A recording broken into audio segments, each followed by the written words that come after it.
Basuhuje mu izina rya Yesu Kristo umwami wacu. Tunawasalimu katika jina la Yesu mfalme wetu.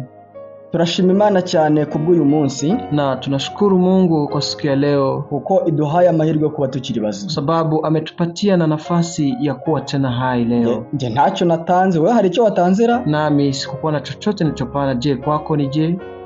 Rero nibyo gushimira Imana cyane. Na sasa ni kwa kushukuru Mungu. Iyo abantu bagiye barwaye cyane bakabashyiraho umwuka, na wakati watu wamegonjwa sana kuwa maututi mpaka pumzi na kwisha, iyo ari amavuriro yigenga bishira amafaranga menshi cyane, na kama ni hospital za kujitegemea kweli wanaomba pesa nyingi. Niyo yamaraho iminota mike cyane, hata iwe kwa dakika chache tu, usanga amafaranga ni menshi cyane, unakuta pesa imekuwa nyingi. Ariko se ku Imana iguhaye umwuka kuva ukivuka, na sasa kuwa Mungu amekupatia pumzi toka umezaliwa, mbese wayishyuye iki? Je, umelipa nini? Mbese ramutse gusabye kugira icyo wishyura, na sasa kama anakuomba chochote cha kulipa, mbese wakibona? Je, unaweza pata malipo? Reka dushime Imana rero, acha tushukuru Mungu kubw'urwo rukundo rukomeye tugira, kwa hiyo upendo wa dhati ambayo anakuwa nasi. Dufite icyigisho cy'ingenzi uyu munsi, na tunafundisha umuhimu kwa siku ya leo, kandi icyo cyigisho gifite umutwe uvuga ngo, na fundisho hilo lina kichwa linalosema kuba umutunzi utabizi, kuwa tajiri bila kujua. Mbere yuko dutangira kwiga, na mbele ya kuanza fundisho letu, ndabasaba kugira ngo twicishe bugufi dusenge. Nitaomba tunyenyekee kwa ombi. Data twese uri mu ijuru, Baba yetu uliye juu mbinguni, turagushimye mu izina rya Yesu, tunakushukuru katika jina la Yesu kubw'impuhwe n'imbabazi watugiriye, kwa rehema na upendo uliokuwa nasi. Tugushimiye kubw'uyu mwuka ukiduhaye, na kwa pumzi ya leo tunashukuru ambayo unatupa. Tugiye kwiga ijambo ryera, tunaenda jifunza neno lako takatifu. Turakwinginze ngo tuyoboreshe umwuka wewe, tunakusihi uendelee kutuongoza katika Roho Mtakatifu wako, tubashe gusobanukirwa icyo ushaka kutwigisha uyu munsi, ili tuweze kuelewa kile ambacho tunataka kutufundisha siku ya leo, mu izina rya Yesu Kristo, katika jina la Yesu Kristo. Amen. Amen. Kuba umutunzi utabizi, kuwa tajiri bila kujua. Mu gice kimwe cha Amerika bita Texas, kwa kipande kimoja cha Texas ya Amerika, hari umugabo w'umukene cyane. Kulikuweko mwanaume ambaye ni maskini sana, kandi uwo mugabo, na mwanaume huyo yari afite amadeni menshi cyane. Alikuwa na madeni mengi sana, ku buryo itaka rye bari hafi kuza kuritwara, mpaka pale walitaka kuchukua mali zake. Ariko igihe bari hafi kuza gutwara itaka rye, na siku moja wakati walikuwa karibu kuja kuchukua na poroti yake, haje abantu bamusaba yuko basuzuma itaka rye niba harimo mavuta. Na kulikuja watu ambao walitaka kuchunguza udongo wake kama mlikuwa na kitu chochote kama mafuta. Bamaze gusuzuma neza, walipochunguza vizuri, basanze ko mafuta arimo, na walikuta kweli mna mafuta. Bakoranya amasezerano nawe, walichukua mikataba naye, bamuha amafaranga menshi cyane, wakampa pesa za kutosha, ku buryo yishyuye amadeni yose, mpaka pale aliweza kulipa deni zake, kandi yabaye umukire mu gihe gisigaye cy'ubuzima bwe bwose, na akaweza kuwa tajiri kwa maisha yake yote. Yari umutunzi nyamara atabizi, na alikuwa tajiri bila kujua, kandi nta buryo yabashaga kugera kuri ubwo butunzi, na hakuna namna yoyote ambayo ilimwezesha kufikia utajiri huo, bidasabye ibyo byuma byamufashije kwinjira hasi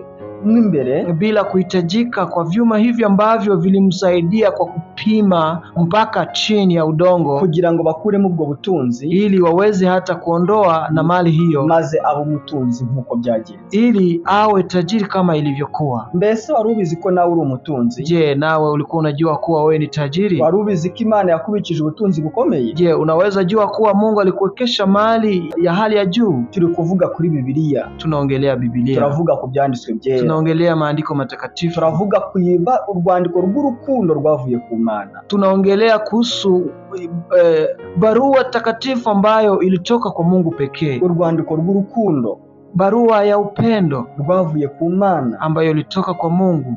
Mbese ni ukubera iki Biblia yitwa ko ari ubutunzi bukomeye? Na kwa nini Biblia inaitwa kuwa mali ya hali ya juu? Biblia ifite amasezerano 31,000. Biblia ina ahadi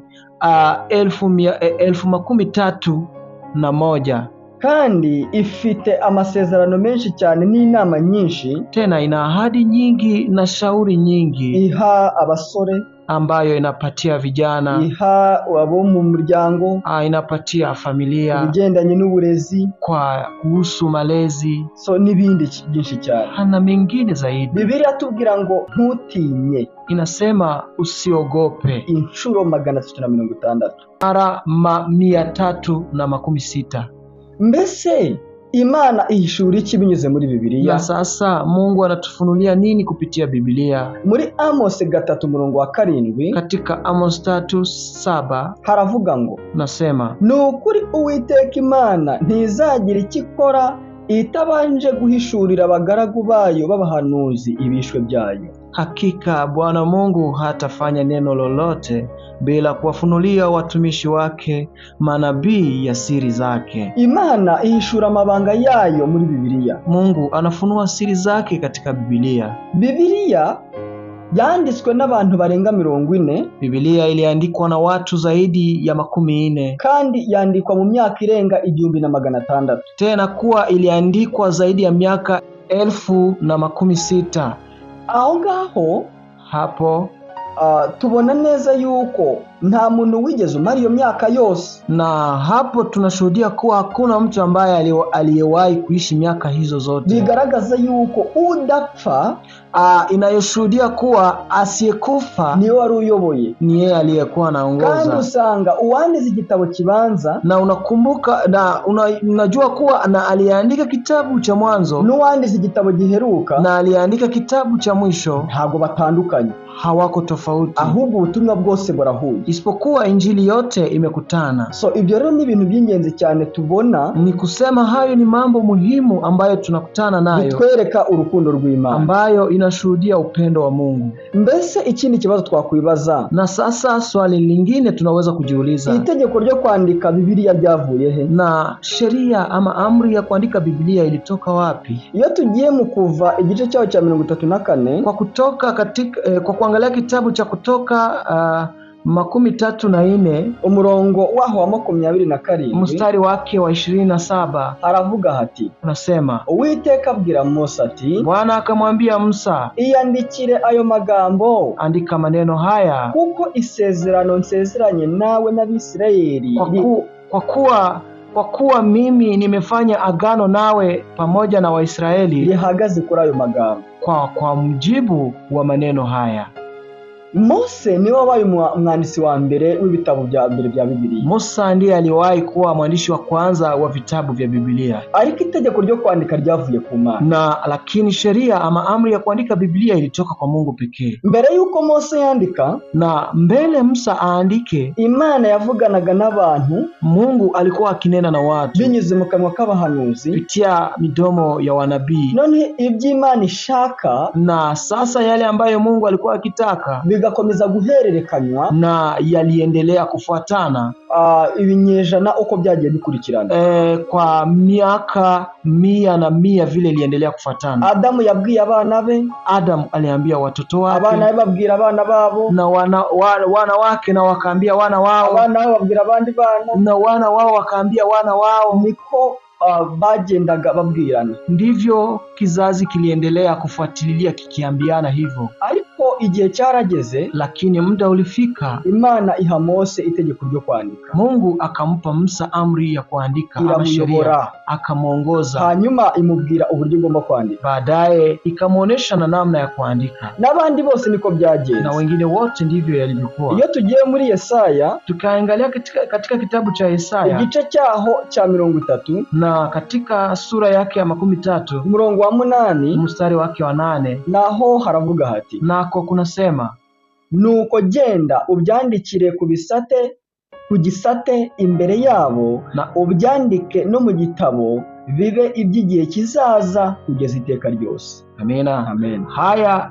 Haya enenda sasa, andika neno hili katika kibao mbele ya macho yao, lichore katika kitabu, ili liwe kwa ajili ya majira yatakayokuja kwa ushuhuda hata milele. Imana iti genda wandike, Mungu eti enda wandike ku gisate imbere yabo, wandike kwa kibao mbele ya macho yao, ubyandike no mu bitabo, ulichore hata katika vitabu, bibe igihe kizaza, ili liwe kwa ajili ya majira yatakayokuja. Nuko abahanuzi bose bandikaga, Ndivyo wanabii wote walikuwa wakiandika, kugira ngo bibe iby'ibihe bizakurikiraho, ili iwe hata kwa majira yatakayokuja. niko natwe uyu munsi tubifite. Ndivyo nafsi leo tuna hayo. Mbere na mbere babanje kwandika ku bibaho, Mbele kwanza waliandika kwenye vibao, nyuma uko ibihe byagendaga bihinduranya bagenda bashyira no mu bitabo, na mbele wakati muda uliendelea, majira yakibadilika, walienda wakiandika katika vitabu. icyo yenda ni icyigisho cy'ikindi gihe cyo ntabwo ndakijyamo cyane. Inaweza kuwa hata fundisho lingine, hatutaingia zaidi huko. Ariko iyo tugiye mu byahishuwe nanone, Lakini tukienda hata kwa Ufunuo igice cya mbere umurongo wa 11, sura ya kwanza mstari wa 11, aho naho hatwereka neza uburyo Imana yatanze itegeko. hapo pia wanashuhudia namna vile Mungu alitoa sheria yake. Eti Riravuga riti, linasema, icyo ubona ucyandike mu gitabo, ucyoherereza amatorero 7 ari muri Efeso, ni Simuruna, ni Perugamo, ni Tuatira, ni Sarudi, ni Filadelfia, ni Laodikia. akisema, haya uyaonayo uyaandike katika chuo, ukayapeleke kwa hayo makanisa 7: Efeso na Smirna na Pergam na Tiatira na Sardi na Filadelfia na Laodikia. Amen. Amen. So Imana yatanze iryo tegeko. Sasa kuwa Mungu alitoa sheria hiyo. Aha mu byahishuwe, Hapa katika Ufunuo, Yesu yabwiye Yohana, Yesu akaambia Yohana, ngo andika. So iryo tegeko ryo kwandika na sheria hiyo ya kuandika byavuye ku Mana, ilitoka kwa Mungu. noneho Na sasa nubwo ibyo byose babwirwaga ngo bandike, na hata kama waliambiwa hayo yote waandike, hari ikintu kimwe Imana itigeze yemera ko umuntu yandika, lakini kuna kitu kimoja ambacho Mungu hakukubali mtu aandike, ngo agishyire mu rurimi rw'abantu, ili akiweke katika lugha za watu. nimvuga gutyo muransobanukirwa. Umuntu aba ari we ubanza kubyandika. Nikaongea hivyo mtanielewa, kusema kuwa mtu mwenyewe ndiye aanze aandike. Igihe tugiye mu gitabo cyo Kuva, wakati tunaenda katika kitabu cha Kutoka igice cya 31 na kwa sura yake ya 31 umurongo wa 18 kwa mstari wa 18, atubwira ko Imana ubwayo ariyo yiyandikiye amategeko 10. Wanashuhudia kuwa Mungu pekee ndiye aliyejiandikia amri 10. Ibindi byose abantu barabyanditse, mengine yote ni watu ambao waliandika, ariko amategeko 10, lakini amri 10 Imana y'ubwayo niyo yandikiye. Mungu pekee ndiye aliyeandika. Niyo mpamvu biri ivuga ngo, ndio maana Biblia inasema nta n'inyuguti n'imwe, hakuna hata nukta moja izavaho, itaondolewa kugeza aho byose bizashirira, mpaka yote yatakapofika mwisho. Hanyuma ngo icyoroshye nuko ijuru n'isi byashira. Lakini tena kuwa kinachokuwa rahisi ni kuwa mbingu na nchi vinaweza ondolewa, kuko buri nyuguti yose, kwa sababu kila andiko yanditswe n'Imana, ilipumuliwa na Mungu. 31:18 haravuga hati, 31:18 haravuga hati, amaze kuvugana na Mose ku musozi Sinayi, Uwiteka amuha ibisate by'amabuye 2 biriho ibihamya byandikishijweho urutoki rw'Imana. Hapo Bwana alipokuwa amekwisha zungumza na Musa katika mlima wa Sinai, akampa hizo mbao 2 za ushuhuda, mbao 2 za mawe zilizoandikwa kwa chanda cha Mungu. Amen. Amen. So aho amategeko 10 Imana ubwayo niyo yanditse, hapo sheria 10 Mungu pekee ndiye aliyeziandika, kandi ntiyanditse mu gitabo, yanditse ku mabuye, na hakuandika kwa kitabu bali aliandika kwa mawe, aricyo kintu kiramba ambacho kinadumu.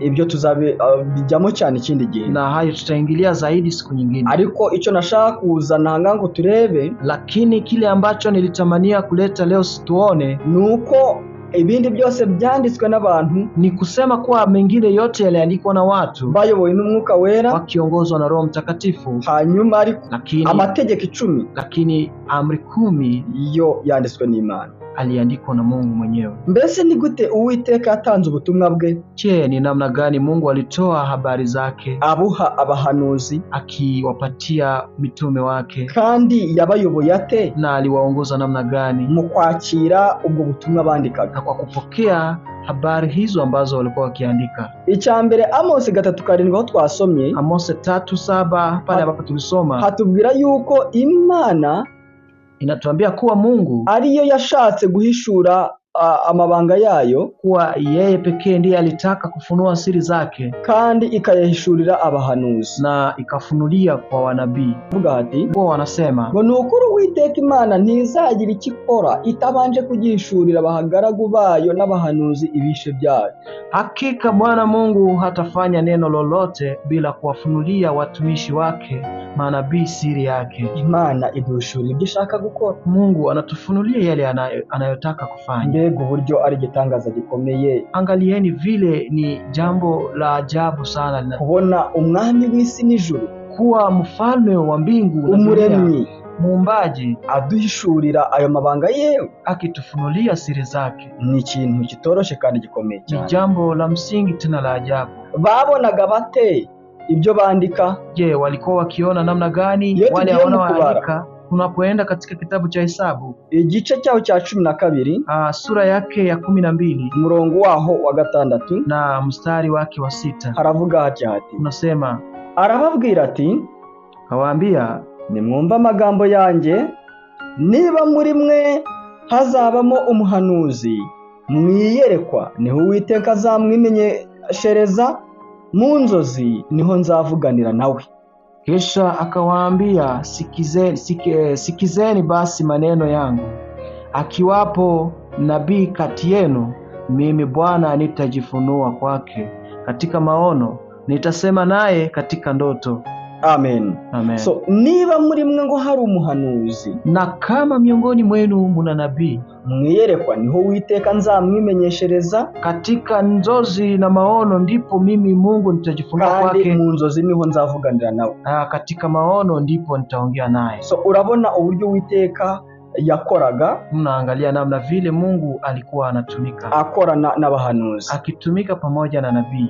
Ikindi iyo tugiye muri Timotheo wa 2, ni katika Timotheo wa 2 igice cya 3 na sura yake ya 3, umurongo waho wa 16, mstari wake wa 16. Timotheo 3:16 aravuga ngo, ibyanditswe byera byose byahumetswe n'Imana, kandi bigira umumaro wo kwigisha umuntu no kumwemeza ibyaha bye no kumutunganya no kumuhanira gukiranuka. Timotheo wa 2:3-16 inasema, kila andiko lenye pumzi ya Mungu lafaa kwa mafundisho na kwa kuwaonya watu makosa yao, na kwa kuwaongoza na kwa kuwaadibisha katika haki. Ibyanditswe byera byose byahumetswe n'Imana, byose byahumetswe n'Imana, yote ni pumzi ya Mungu. Rero ibi byanditswe byera na mafundisho haya dukwiye kubiha icyubahiro gikomeye cyane, lazima tuyapee heshima nk'ijambo ry'Imana, kama neno la Mungu. Muri Petero wa 2 igice cya mbere, katika Petro wa 2 sura yake ya kwanza, umurongo wa 21 na mstari wake wa 21, naho haravuga hati, unasema, kuko ari nta buhanuzi bwazanywe n'ubushake bw'umuntu, ahubwo abantu b'Imana bavugaga ibyavaga ku Mana bashorewe n'Umwuka Wera. Amen. Amen. Petro wa 2:21 inasema, maana unabii haukuletwa popote kwa mapenzi ya mwanadamu, bali wanadamu walinena yaliyotoka kwa Mungu wakiongozwa na Roho Mtakatifu. Amen. Amen. Kugira ngo dusobanukirwe uburyo iri jambo ari ry'ingenzi cyane, ili tuelewe neno hili kuwa ni la umuhimu sana, Biblia igereranywa n'iki kandi kubera iki? Biblia inalinganishwa na nini tena kwa nini? Icyambere, kwanza, Biblia igereranywa n'umucyo. Biblia inalinganishwa na nuru. Iyo tugiye muri Zaburi, tukienda katika kitabu cha Zaburi 119, umurongo wao 105, mstari wake wa 105, haravuga hati, unasema, ijambo ryawe ni itabaza ry'ibirenge byanjye, ni umucyo umurikira inzira yanjye. Neno lako ni taa ya miguu yangu na mwanga wa njia yangu. Amen.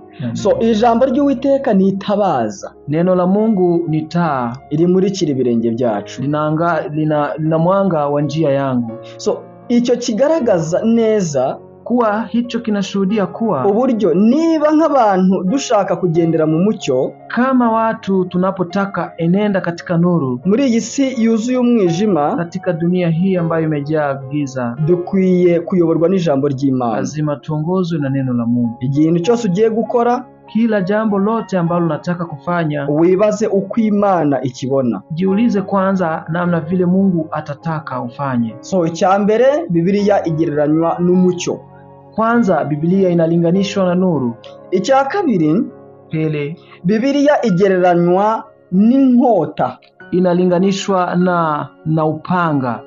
Muri Mbaheburayo 4:12 havuga ryati, katika Waebrania 4:12, kuko ijambo ry'Imana ari rizima, rifite imbaraga kandi rikagira ubugi buruta bw'inkota zose, rigahinguranya ndetse rikageza ubwo rigabanya ubugingo n'umwuka, rikagabanya ingingo n'umusokoro, kandi rikabangukira kugenzura iby'umutima wibwira ukagambirira. Maana neno la Mungu li hai, tena lina nguvu, tena lina ukali kuliko upanga uwao wote, ukatao kuwili, tena la choma hata kuzigawanya nafsi na roho na viungo na mafuta yaliyomo ndani yake, tena lijepesi kuyatambua mawazo na makusudi ya moyo. Amen. So ijambo ry'Uwiteka, neno la Mungu, ni nk'inkota, ni kama upanga, kandi ngo yamogi yombi, tena kuwa linakata kuwili. Iyo rigeze ku bugingo, wakati limefika kwa uhai, lirahinguranya, linachoma, ikinjira, linaingia, ikagaragaza ibihishwe imbere mu mutima, na kufunua yaliyoficha ndani yake, maze Yesu Kristo akamwunga, na pia Yesu Kristo na kumuunga tena, akihana na kutubu. Ariko ibyo bishobokera abafite imitima yoroshye, isipokuwa hayo yanawezekana kwa wanaokuwa na mioyo miepesi, kuko inkota ntibasha kwinjira neza. Hapo ndipo huo upanga huingia vizuri, maze umuntu agasobanukirwa ijambo ry'Uwiteka, na hapo mtu ataelewa neno la Mungu, agasobanukirwa makosa ye, na kuelewa makosa yake, hanyuma akihana, na baadaye anatubu makosa yake. Iyo tugiye ahandi turaza kubona neza, na tukichunguza mahali pengine tutaendelea kuona kuwa yuko iri jambo n'ubundi rifite n'ububasha bwo kumena imitima ikomeye, kuwa hata neno hili lina uwezo wa kubomoa hata mioyo migumu. Turaza kuhabona mukanya, tutaona kwa muda mchache. Ahandi Bibiliya igereranywa n'umutsima, na pengine Biblia inalinganishwa kama mkate, umutsima w'iby'umwuka, mkate wa kiroho. Matayo 4:4 aravuga ngo, aramusubiza ati, handitswe ngo umuntu ntatungwa n'umutsima gusa, ahubwo atungwa n'amagambo yose ava mu kanwa k'Imana. Amina. Matayo 4:4, naye akajibu akisema, imeandikwa, mtu hataishi kwa mkate tu, ila kwa kila neno litokalo katika kinywa cha Mungu. Amen. Amen. So nk'uko umuntu yifuza ibyo kurya by'umubiri, kama vile mtu hutamani chakula ya mwili, nikakwiye kwifuza n'ibyo kurya by'umwuka, ndivyo angelistahili kutamani hata chakula ya kiroho. Amen. Amen.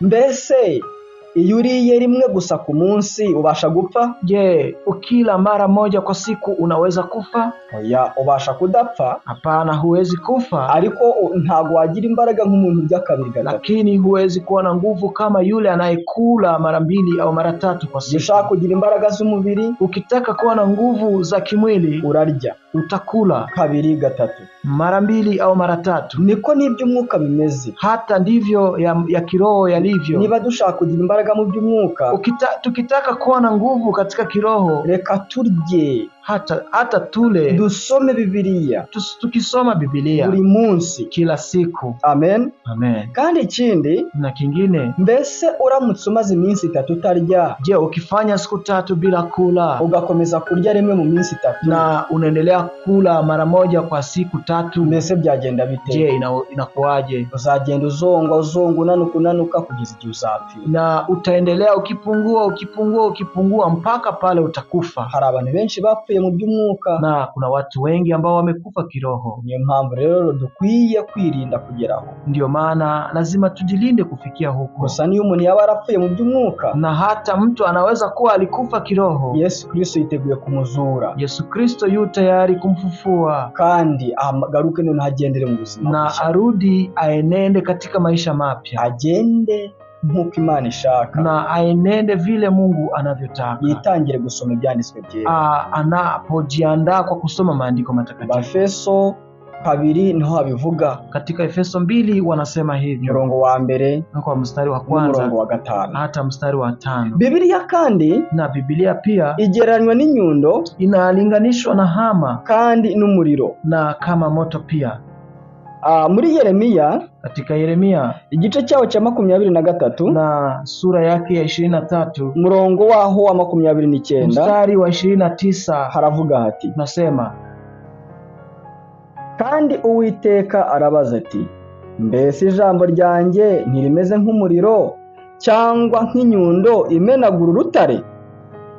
Je, neno langu si kama moto, asema Bwana, na kama nyundo ivunjayo mawe vipande vipande? Ijambo ry'Uwiteka, neno la Mungu, ni nk'inyundo, ni kama nyundo, rimenagura imitima ikomeye, inavunja mioyo migumu, maze ikoroha, na baadaye inaregea, rikagaruka noneho na kurudi, rikaduha ibyiringiro, na kutupea tena tumaini. Kandi ni nk'umuriro, tena ni kama moto ukongora ibintu, ambao unaunguza vitu, ukongora ibiri mu mutima, na kuchoma vinavyokuwa katika moyo, maze umuntu akaba umuntu mushya, mtu anakuwa kiumbe kipya. Biblia kandi igereranywa n'amata, na Biblia inalinganishwa kama maziwa.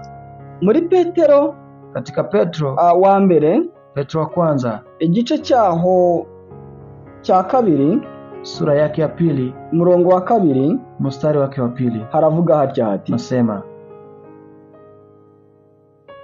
mumere nk'impinja zivutse vuba, mwifuza amata y'umwuka adafunguye, kugira ngo abakuze abageze ku gakiza. Amen. Waraka wa kwanza wa Petro 2:2 nasema, kama watoto wachanga waliozaliwa sasa, yatamanini maziwa ya akili yasiyogoshiwa, ili kwa hayo mpate kuukulia wokovu. Amen. Amen. So hano ngo tumere nk'impinja twifuza ya mata y'umwuka. Hapa eti tuwe kama watoto wachanga waliozaliwa sasa, yatamanini maziwa ya akili yasiyogoshiwa, noneho tubashe gukura, baadaye tupate kukomaa, tubashe kugera ku gakiza, ili tuukulie wokovu. Imana ishimwe cyane. Bwana asifiwe sana. Ijambo ry'Imana kandi, neno la Mungu, Biblia igereranywa n'indorerwamo, inalinganishwa kama kioo. Iyo tugiye muri Yakobo, tukiangalia katika Yakobo igice cyaho cya mbere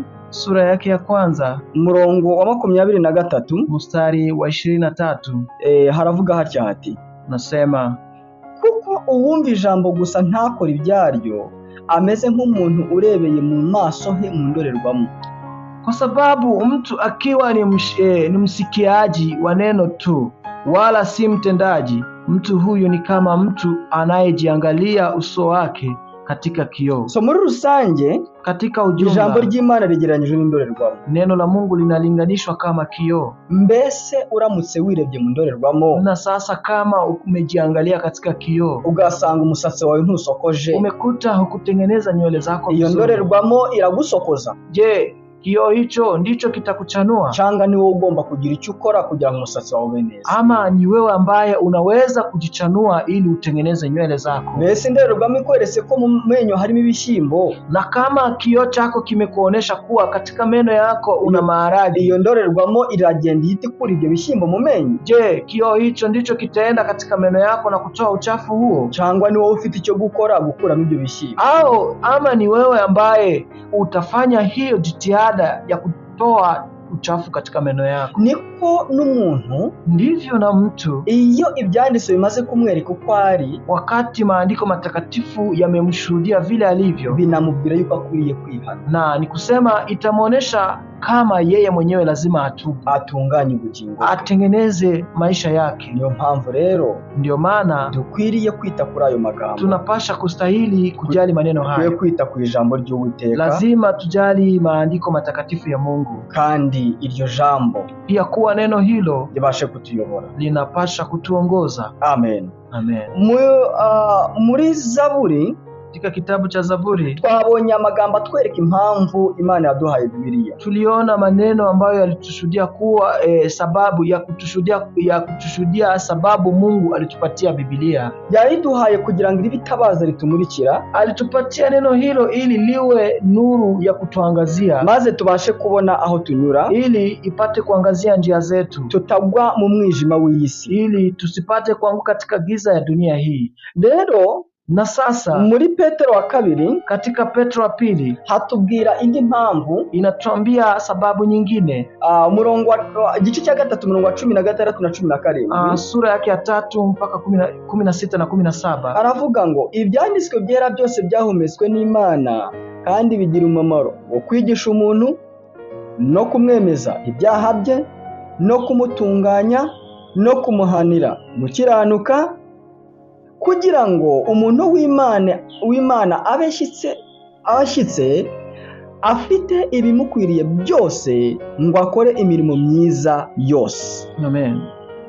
Katika Timotheo wa pili 3:16 na 17, kila andiko lenye pumzi ya Mungu lafaa kwa mafundisho na kwa kuwaonya watu makosa yao na kwa kuwaongoza na kwa kuwaadibisha katika haki, ili mtu wa Mungu awe kamili, amekamilishwa apate kutenda kila tendo jema. Amen. Amen. So Biblia yaduherewe kugira ngo itwigishe. Tulipewa Biblia ili itufundishe kandi itwemeze ibyaha, tena ituonye makosa yetu, idutunganye, itutengeneze, kandi iduhanire gukiranuka. Tena pia ituonye kwa kutengeneza.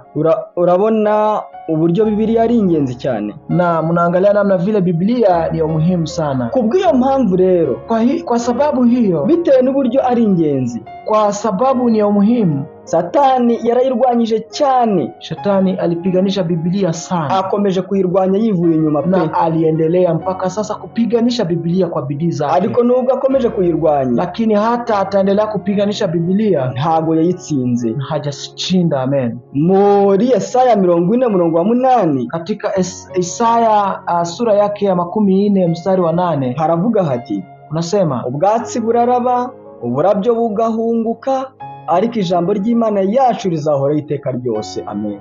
Majani yatakauka, ua lanyauka, bali neno la Mungu wetu litasimama milele. Amen. Amen. Amen. So Satani yarayirwanyije, Shetani alipiganisha mu myaka myinshi yashize. Katika miaka mingi iliyopita, hari igihe gutanga Biblia cyari ikibazo, na kuna wakati kutoa Biblia ilikuwa shida, maze abantu badatunganye mu mitima bigishaga ibyo bishakiye, ili watu wasio kwa watakatifu katika maandiko matakatifu walifanya yale ambao wanayotaka, kuko ibyanditswe byera bari babikuyeho, kwa sababu maandiko matakatifu yalikuwa yameondolewa. Ariko Yesu nawe yahamije amagambo ya Yesaya, na Yesu mwenyewe alihakikisha maneno ya nabii Isaya ubwo yavugaga muri Luka 21:33, pale aliposema katika Luka 21:33, ati ijuru n'isi bizashira ariko amagambo yanjye ntazashira na hato.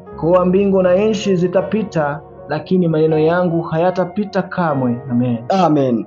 So haratwereka neza, hapa wanashuhudia kuwa uburyo ijambo ry'Uwiteka rizahoraho, namna vile neno la Mungu litadumu, kandi n'ibyo rivuga, na yale ambayo yananenwa bizahora iteka ryose, yatadumu milele zote. Amen. Mbese wari ubizi? Je, ulikuwa unajua yuko iri jambo rifite imbaraga zo kurema, kuwa neno hili lina uwezo wa kuumba, ndetse yuko rifite imbaraga zo kurema busha abantu uyu munsi, kuwa lina uwezo ama mamlaka ya kuumba watu upya siku ya leo? Iri jambo, neno hili, rifite imbaraga nyinshi cyane, lina nguvu sana. Yohana 6, Yohana 6 umurongo wa 63 mstari wa 63, Yesu yavuze iby'iri jambo ati, Yesu alinena haya maneno eti, umwuka ni utanga ubugingo, umubiri ntacyo umaze. Amagambo mbabwiye niyo mwuka kandi niyo bugingo. Amen. Amen. Roho ndiyo itiayo uzima, mwili haufai kitu. Maneno hayo niliyowaambia ni roho tena ni uzima. Haleluya. Amen. Ngo umwuka ni utanga ubugingo, eti roho ndiyo itiayo kandi uzima, hasi ngo amagambo abwiye niyo mwuka niwo bugingo. tena kwa chini maneno hayo niliyowaambia Dushatse ndiyo roho kuvuga iki? tena uzima, Yuko ayo magambo ari yatanga ubugingo. ambayo yanamaanisha kuwa maneno hayo ndiyo yanayotoa Ndagira ngo uzima. urebe izi mbaraga ijambo ry'Imana rifite. Na nilitaka uone nguvu ambayo maneno haya yanayo. Muri Zaburi Katika Zaburi igice cyaho cya 33 sura yake ya 33 umurongo wa 6 mstari wake wa 6 naho haravuga hati, nasema pia, ijambo ry'Uwiteka niryo ryaremye ijuru, umwuka wo mu kanwa ke niwo waremye ingabo zo muri ryo zose. kwa neno la Bwana mbingu zilifanyika na jeshi lake lote kwa pumzi ya kinywa chake. Amen. Amen. Amen. Ijambo ry'Uwiteka niryo ryaremye ijuru, Neno la Mungu ndilo liliumba mbingu, umwuka wo mu kanwa ke niwo waremye ingabo zo muri ryo zose. na pumzi yake lilifanya majeshi lake lote kwa pumzi ya kinywa chake. Umurongo wa 9, Mstari wa 9, kuko yavuze bikaba, yategetse bigakomera. maana yeye alisema ikawa, na yeye aliamuru ikasimama. Amen. Amen. Reba izo mbaraga ijambo ry'Uwiteka rifite. Angalia nguvu ambazo neno la Mungu linalo. Nyamara mu ngo z'abantu, Lakini katika familia za watu usanga abantu batitaye kumenya icyo Imana ishaka. unakuta mara zote watu hawajali kile ambacho Mungu anataka kwao. Usanga abantu bafata Biblia bakayuzaho umukungugu, Unakuta watu huwa wanachukua Biblia wanaijaza vumbi, cyangwa ugasanga bayishyize munsi y'ibindi bitabo. unakuta Biblia imewekwa chini ya vitabu vingine, Ugasanga abana bari kuyikinisha uko bashatse. unakuta watoto wanachukua Biblia vile wanavyotaka. Ibyo ntibikwiriye, Haistahili, kuko iri jambo ni ijambo rikomeye cyane. sababu neno hili ni neno muhimu sana. Biblia igomba kuba hejuru y'ibindi bitabo Biblia byose, lazima iwe juu ya vitabu vingine vyote, kandi ikwiye kuba igitabo cy'inkoramutima cyane. tena kuwa ingelikuwa kitabu cha thamani sana. Reba n'igihe Yesu yari ari muri iyi si, Angalia hata wakati Yesu alivyokuwa hapa duniani, ijambo rye neno lake nk'uko ryakomeje kuba irye kuva mu itangiriro, kama vile liliendelea kuwa neno lake toka mwanzo, ryakoze ibi. lilifanya haya. Muri Marko 4 Katika Marko 4 umurongo wa 39, 39, akangutse acyaha umuyaga, abwira inyanja ati, cece kutuze, umuyaga uratuza, inyanja iratungana rwose. Amen. akaamka akaukemea upepo, akaiambia bahari, nyamaza, utulie. Upepo ukakoma, kukawa shwari kuu. Amen. Ariko 41 niho nshaka cyane, ngo baratinya cyane, baravuga bati, mbega uyu ni muntu ki utuma umuyaga n'inyanja bimwumvira? Kwa mstari wa 11 Marko 4 ndio nataka sana. Wakaingiwa na hofu kuu, wakaambiana, ni nani huyu? Basi hata upepo na bahari humtii. Baratinye cyane, Waliogopa sana, kuko ijambo rye kwa sababu neno lake ryacecekesheje n'umuyaga. kwa sababu neno lake lilituliza hata na shwari ya Ni wowe bahari. uremye, Ni yeye aliyeumba, ni wowe waremye iyo nyanja, ni yeye aliyeumba bahari hiyo, kandi ijambo rye ryabiremye na neno lake lililoumba rifite n'ubwo bubasha bwo kubicecekesha. na lina uwezo na mamlaka ya kutulisha shwari. Amen. Amen. Mateo 12:13 Mathayo 12:13 naho haravuga hati, unasema, maze abwira uwo muntu ati, rambura ukuboko kwawe. Arakurambura, kurakira, kuba nk'ukundi. Mathayo 12:13, kisha akamwambia yule mtu, nyosha mkono wako. Akaunyosha, ukapona, ukawa mzima kama wa pili. Amen. Amen. So aratwereka neza Wanatushuhudia hapa vizuri uburyo ijambo rye n'ubundi ryakizaga n'abarwayi, kwa namna vile neno lake hata lilikuwa likiponya na wagonjwa. uyu muntu yari amaze igihe kirekire arwaye, Mtu huyu alifanya muda mrefu akiwa mgonjwa, ariko noneho lakini avuze sasa ati, rambura ukuboko kwawe, alipoamuru nyosha mkono wako, yahise akira. akaunyosha mkono wake ukapona. Mbere y'uko dusoza, Mbele ya kumaliza, reka tubanze turebe ibintu bisabwa acha tuanze tuangalie mambo yanayohitajika kugira ngo tusobanukirwe Bibiliya. ili tupate kuelewa Biblia. Mbese uri gusoma Bibiliya Je, unaposoma Biblia wayisobanukirwa ute? unaweza kuielewa namna gani? None se waba warigeze wibaza uko wasobanukirwa Bibiliya? Je, unaweza kuwa uliwahi kujiuliza namna vile unaweza kuelewa Biblia? Ahari ubasha kuba uyisoma ariko ntuyisobanukirwe. Na labda unaweza kuwa ukisoma lakini hutaielewa. Ikintu cya mbere, Kwanza, niba dushaka gusobanukirwa Bibiliya, kama tunataka tuelewe Biblia, dukwiye kwita ku buryo tuyiga. lazima tujali namna vile tunajifunza. Ibyakozwe n'intumwa 17:11 Katika Matendo 17:11 haravuga hati, ariko abobo bavuga bati aba Beroya bari beza kurusha ab'i Tesalonike, kuko bakiranye ijambo ry'Imana n'umutima ukunze, bashaka mu byanditswe iminsi yose kugira ngo bamenye yuko ibyo bababwiye ari iby'ukuri koko. Watu hawa walikuwa waungwana kuliko wale wa Tesalonike, kwa kuwa walilipokea lile neno kwa uelekevu wa moyo. Wakayachunguza maandiko kila siku waone kwamba mambo hayo ndivyo yalivyo. Ni watu wa Beroya. Amen. Amen. So niba dushaka gusobanukirwa ibyanditswe byera, kama tunataka tuelewe maandiko matakatifu, dukwiye kwakirana ijambo ry'Imana umutima ukunze. lazima tupokee neno la Mungu kwa moyo unaotaka. Icya kabiri, Pili, dukwiye gushakisha mu byanditswe iminsi yose, lazima tuchunguze katika maandiko matakatifu siku zote, kugira ngo tumenye yuko ibyo turi kubwirwa n'abo bigisha bacu ari iby'ukuri koko. tuchunguze kuwa yale ambayo tunaambiwa na hao waalimu wetu au waandishi wetu kuwa ni ya kweli. Kuba umuntu ari kwigisha Bibiliya, Kuwa mtu anaweza kufundisha Biblia, ntabwo icyo ari igihamya cy'uko azi Bibiliya. hicho si ushuhuda kuwa anajua Biblia. Imana yaguhaye amatwi wigengaho, Mungu alikupa masikio ambayo unatawala, iguha amaso wigengaho, na ikakupatia macho ambayo wewe mwenyewe unatawala. ubwonko bwawe ntabwo bufatanyije n'undi muntu, na kuwa akili zako ama ubongo wako hauambatanishe na mtu umunwa mwingine, wawe n'uwawe ku giti cyawe wigengaho. na kinywa chako ni chako wewe binafsi.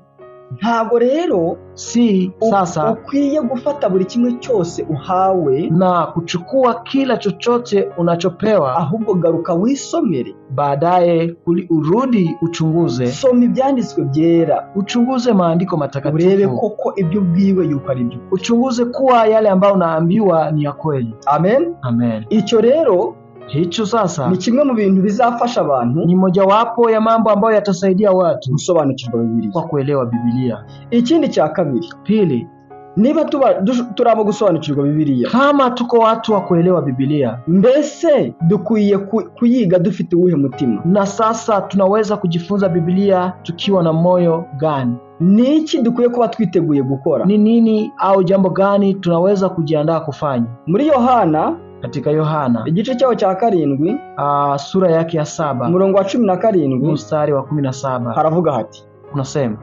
umuntu nashaka gukora ibyo ikunda azamenya ibyo nigisha ko byavuye ku Mana cyangwa yuko mbivuga ku bwanjye.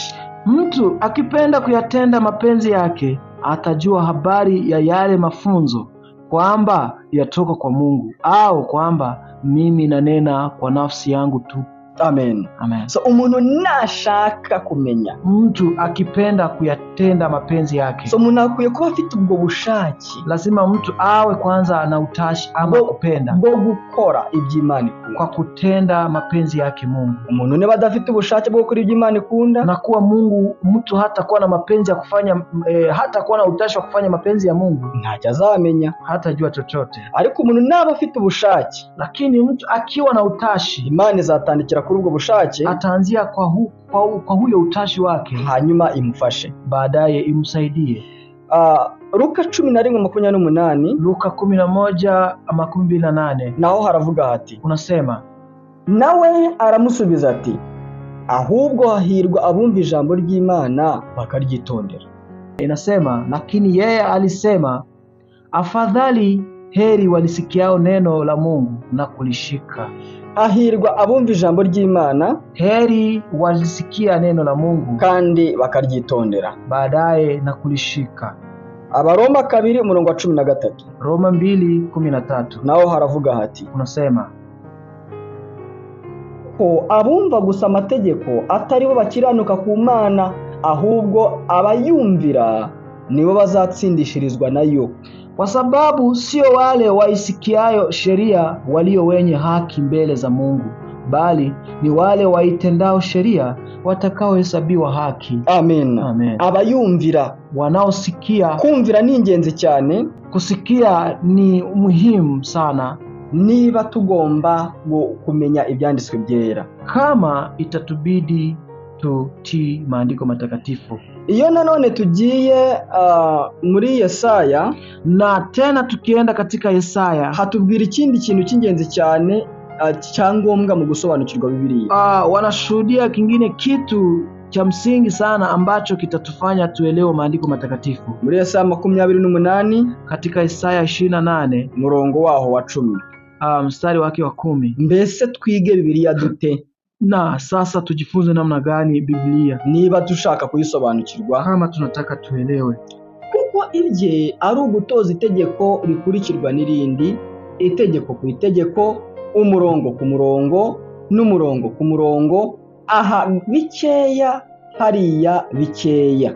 Kwa maana ni amri juu ya amri, amri juu ya amri, kanuni juu ya kanuni, kanuni juu ya kanuni, huku kidogo na huku kidogo. So ari kutwereka neza, hapa wanatuonesha vizuri yuko niba dushaka gusobanukirwa Bibiliya, kama tunataka tuelewe Biblia, ntago tugomba kuyisoma nk'ikinyamakuru. Hatuwezi kuisoma kama habari, ahubwo isipokuwa tukwiye gusoma ingingo ku ngingo. Lazima tusome amri kwa amri. Nibe ari itegeko, twiga amategeko ahari hose muri Bibiliya, na kama ni amri, tujifunze amri katika Biblia pote kwa mistari inayosema hivyo. Niba turi kwiga ku ngingo yitwa ubutumwa bwiza, tuyishakisha hiri hose muri Bibiliya. Kama tunajifunza kwa kipengele cha habari njema, tuitafute katika maandiko matakatifu pale ninaposema habari njema. Biblia iti hano bikeya na hariya bikeya. Biblia iti huku kidogo na huku kidogo. Niba uri kwiga ku ngingo y'iby'urugo,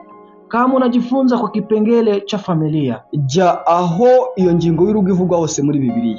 Enda popote wanaposema kwa kipengele cha familia katika Biblia. Ja mu Itangiriro, enda katika Mwanzo, uje muri Matayo, enda katika Mathayo, uje mu Wakorinto ba mbere, enda katika Wakorinto wa kwanza, uje mu Baroma, wende mu Waroma, uje muri Mariko, wende katika Marko. Ahantu hose iyo ngingo ivugayo, popote wanaposema mstari huo, wegeranye ayo magambo na ukusanye maandiko hayo, uzasobanukirwa, utaelewa. Ntago ari ugusoma nk'ikinyamakuru, si kusoma kama mpasha habari.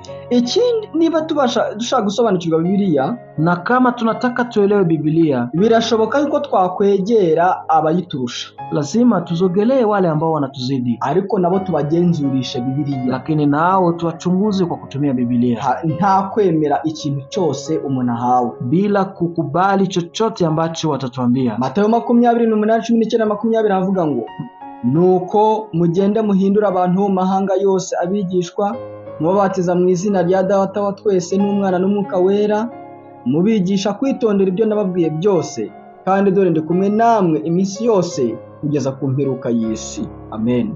Basi enendeni mkawafanye mataifa yote kuwa wanafunzi, mkiwabatiza kwa jina la Baba na la Mwana na la Roho Mtakatifu, na kuwafundisha kuyashika yote niliyowaamuru ninyi. Na tazama, mimi nipo pamoja nanyi siku zote hata ukamilifu wa dhahari.